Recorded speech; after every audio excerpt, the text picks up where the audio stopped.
Jonathan, clearly a lot at stake as the United States and China work toward regional and global stability. Let's get more on this with Bill Hamblet, a retired U.S. Navy captain. He's also the executive director for digital content for Proceedings magazine at the U.S. Naval Institute. Captain, welcome. Good morning. Thank you. Tell us more about the significance of this agreement signed in Beijing.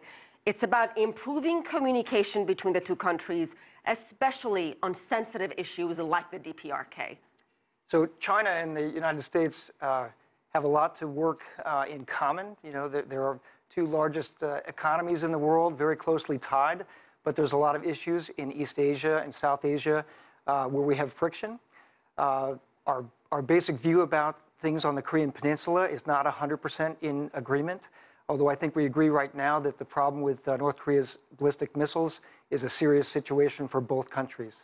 Do you believe, I have to ask you a question about the DPRK, do you believe the DPRK backing off somewhat from these threats of hitting waters near Guam, is that something that China had something to do with, or do you believe Donald Trump's tough rhetoric perhaps had something to do with it? Probably both. I think the unanimous United Nations Security Council resolution a little over a week ago condemning North Korea's ballistic missile test had something to do with it. It was the first time there had been a unanimous resolution about this problem set.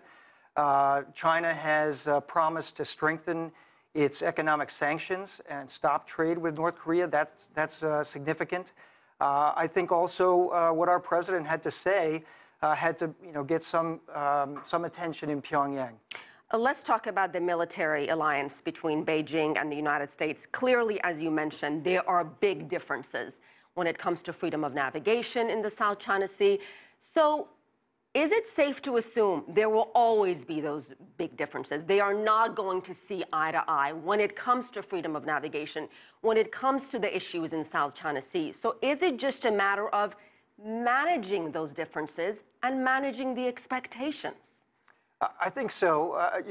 A year ago, a little over a year ago, the Permanent Court of Arbitration for the United Nations Commitment for the Law of the Sea agreed that Beijing was wrong in its claim to the Scarborough Shoals in the South China Sea. There's overlapping economic exclusive zones in the South China Sea. The United States doesn't take a side in those disputes over territory in the South China Sea, but we do take a side that they have to be resolved peacefully, and they can't be resolved through military might or coercion. And the United States is military allies, has alliances with the Philippines, with Thailand. We have close relations with Malaysia and Indonesia as well. We have a military alliance with Japan, and there's a dispute with China over the Senkakus in the East China Sea. So these are things that need to be managed closely because the two biggest nations in the world cannot go to war over those territories. What about areas of agreement, areas that these two nations do see eye to eye, including when it comes to humanitarian assistance and disaster relief? How important is that cooperation? It's very important, and for about the last 10 years, China has participated in Task Force 151, the counter-piracy operations off the coast of Somalia, the Horn of Africa. They've integrated very closely with the international operations there. That's been a big part of cooperating with the Chinese military and with other militaries. There are agreements with the Chinese about fishing rights, about the importance of protecting the environment and protecting fish, particularly the prohibition against gillnet fishing, that sort of thing. So we're finding places where we can agree and where the two nations can work together and work under a UN rubric and a number of different problem sets. And Captain, finally, how important is building trust and confidence? It's very important. So during the Cold War, I worked for part of my career in the Pentagon.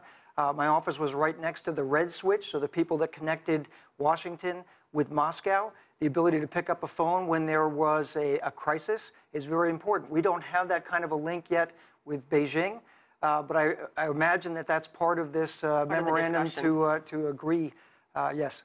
All right, we'll leave it there. Captain Bill Hamblet, thank you so much, sir. Thank you for having me.